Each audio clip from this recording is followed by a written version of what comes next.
Mesdames, Messieurs, bonsoir et bienvenue dans cette édition d'information de l'ORTC Moélie. Sans pour autant tarder, voici nos principaux titres. Une caravane de sensibilisation sur la gestion d'eau et les nouvelles perspectives de la SONED se poursuit dans les différentes localités de l'île. Une campagne qui vise à faciliter l'accès à l'eau potable à la population. Certains touristes choisissent de passer les vacances sur l'île paradisiaque de Moélie, un choix qui s'explique par la richesse que regorge l'île en matière de tourisme durable à travers la faune et flore. Les détails à suivre dans cette édition.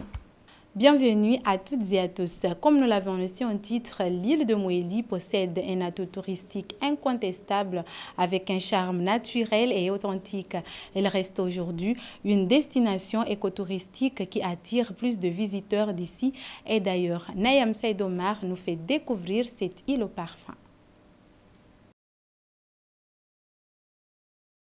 Étant la plus petite des îles Comores, Moélie abrite divers atouts touristiques à travers ses différentes belles plages, telles que la plage de Nimachoua, connue à travers ses 8 îlots.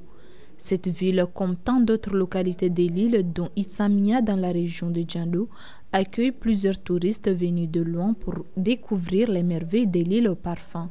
Les plages d'Issamia, qui sont parmi les plages de pente les plus importantes au monde, suscitent la curiosité de bon nombre de visiteurs. Ce village attire chaque année plusieurs étrangers venus pour observer les tortues marines, mais aussi le lac Bundouni, classé site Ramsas depuis 1995 patrimoine mondial de l'UNESCO.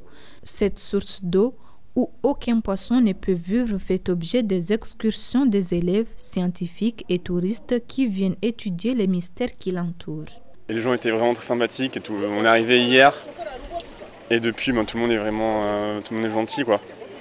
On se sent presque chez nous ici en fait. Non, un de mes meilleurs amis qui est Yasseb, est originaire de Moélie. Du coup on est venu un peu, il nous fait découvrir un peu l'île, un peu sa famille, un peu ses amis, un peu d'où il vient. Et c'est intéressant de découvrir autre chose. Nous du coup moi je viens de La Réunion et découvrir autre chose c'est toujours intéressant et je pense que c'est toujours bien de découvrir de nouvelles cultures. Depuis l'apparition de la pandémie du Covid-19, le secteur touristique de l'île est parmi les secteurs impactés par la maladie. Cependant, maintenant que la situation semble sous contrôle, les choses commencent à redevenir à la normale. La validation de l'autorisation administrative du projet réduction des émissions dues à la déforestation et à la dégradation forestière a fait l'objet d'une réunion d'échange ce mardi à la production. Ces dernières visent à conserver les forêts de l'île de Moélie. Soaranti Bouramadi et Tchan Mohamed étaient sur place. Organisé par le Parc national de Moélie, en collaboration avec les structures internationales et locales, cette réunion a vu la participation du bureau exécutif du Parc national de Moélie. Ordre du jour est la validation de l'autorisation administrative du projet RED+. Lors de cette réunion, plusieurs points sont soulevés par lesquels la manière à adopter pour accompagner les agriculteurs dans leurs activités, sans pour autant utiliser les méthodes qui portent atteinte à l'environnement.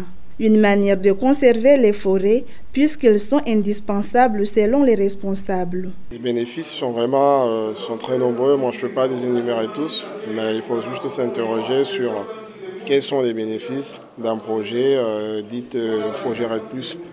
Donc déjà, le projet RED+ vise à conserver la forêt de Moélie. Donc forcément, il y aura des bénéfices, un impact positif sur la disponibilité de la ressource en eau, sur la fertilité des sols. Il y aura des bénéfices aussi sur la biodiversité qui est associée à ces forêts. Il y aura des bénéfices également sur la régulation du climat. Donc en gros, il y a beaucoup de bénéfices attendus de ce projet. Les forêts jouent un grand rôle dans la protection de l'environnement, tout comme la société. Il est donc favorable que la population mohélienne, plus particulièrement les cultivateurs, accompagne cette idée afin de protéger l'environnement. Autre volet de cette édition, la Société nationale d'exploitation et de distribution des eaux SONED a lancé cette semaine une campagne de sensibilisation sur la gestion de l'eau. Celle-ci consiste à faire part à la population sur la mise en place de la régularisation de l'eau, mais aussi d'informer les usagers la nouvelle politique mise en œuvre par la SONED sur les pratiques quotidiennes de l'eau. Soranti Bouramadi, Tchan Momedelami.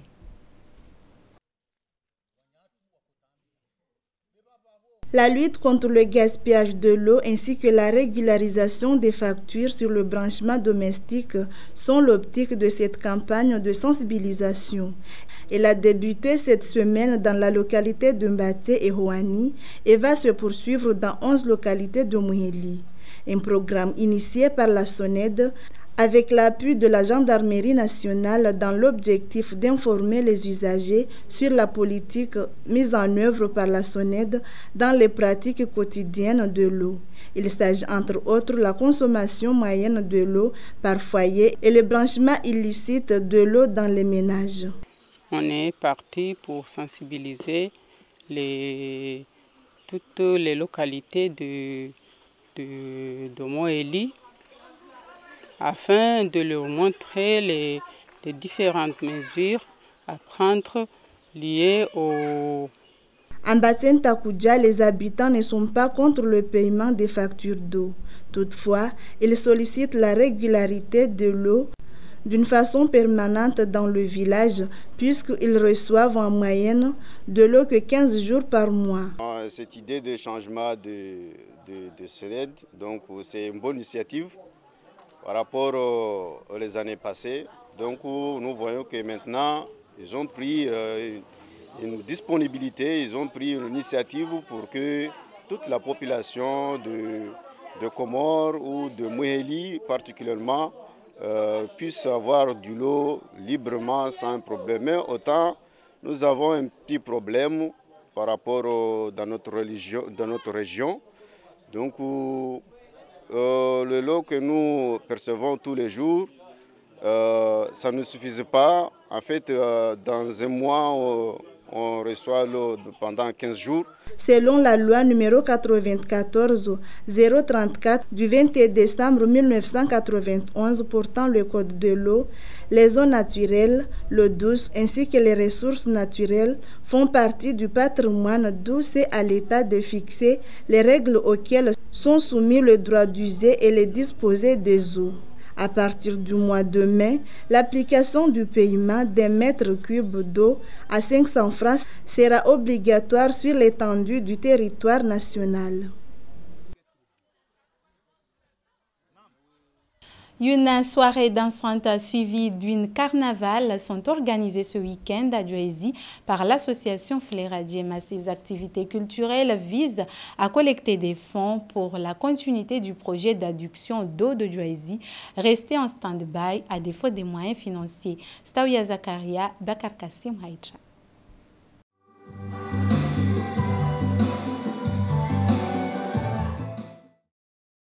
Pour pouvoir reprendre les travaux de construction du bassin de stockage d'eau de Djoézi, la jeunesse de cette dite localité ne cesse de ménager des efforts pour accompagner cette initiative.